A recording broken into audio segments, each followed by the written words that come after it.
One of the topics for GCSE history is medicine through time. We've already taken a look very briefly at some prehistoric medicine, and now we need to move on to Egyptian medicine between the years of approximately 3000 to 500 BC. When looking on the map, Egypt can be found in the north of Africa, that little red spot just there. Egyptian society was based largely around the River Nile, which runs most of the length of Africa. As you can see, most of the cities are indeed along the banks of the river, including Cairo, the capital city, and where you'll find most of the pyramids today. Giza is here, where you'll find, of course, the pyramids of Giza. Egyptian society thrived between 3400 BC and 30 BC. They were an agricultural society. This was useful, as the River Nile would flood every year and fertilize the land. As well as this, they were also able to divert the water in order to create quite modern irrigation systems. Because of the successful agriculture, there was a lot of spare food available. This meant that more people were able to become doctors, priests, and a myriad of other professions. Along with this, in Egypt there was quick transport between cities via large barges that travelled down and up the river. Egyptians also had a writing system, which we know as hieroglyphics, which meant that their ideas on not only medicine but day-to-day life could be recorded. Be aware that it's important to know this background information for your GCSEs, as it will help you to contextualize the information that you will have on medicine in ancient Egypt. Egyptians believed that a huge number of gods controlled all aspects of life. This included all illness. As a result, they used amulets, charms, and special rituals to avoid and cure illness.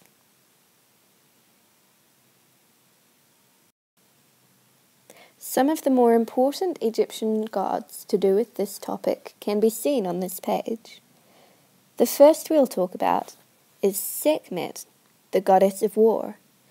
It was believed that she both sent and cured epidemics. Now, remembering that an epidemic can be defined as a widespread occurrence of an infectious disease in a community at any particular time. Common ones today could be swine flu or bird flu, or even Ebola. Many years ago, bubonic plague was also seen as an epidemic. The next god we'll look at is Thoth. Some people pronounce his name as Tot. It was believed that Thoth gave doctors their ability to cure people, so doctors wanted to keep him happy. Finally, Imhotep.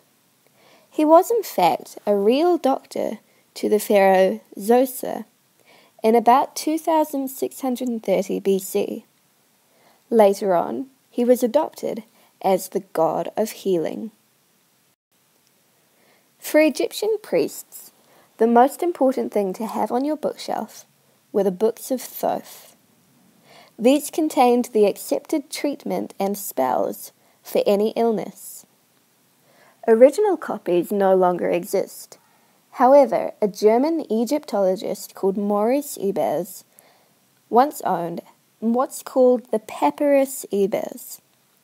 This contains spells, potions, and medical procedures, all of which were most probably taken from the books of Thoth. So let's take a look at some of these procedures. Some are still used today. For example, the drug opium. However, instead of knowing like we do, that drugs actually affect the body in a tangible way, Egyptians probably thought that they drove away evil spirits. The Egyptians were also very exact as to exactly what should be done. what medicines should be given, and what words should be used as incantation, as well as while talking to the patient. This brings us to the end of this very short presentation on Egyptian medicine.